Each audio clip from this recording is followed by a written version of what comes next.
আসসালামু আলাইকুম সম্মানিত দর্শক। এখন আমি আছি চর ভুদিয়ায়, ময়মনসিংহ।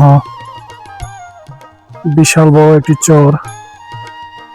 এখানে দেখুন ঢেঁড়স চাষ করা হয়েছে। অনেক ভালো ফলন হয়েছে ঢেঁড়সের। অনেক জায়গা জুড়ে ঢেঁড়স চাষ করেছে চরের কৃষকেরা। এইগুলা আর কিছুদিন পরেই প্রস্তুত হয়ে যাবে বাজারে বিক্রি করার জন্য।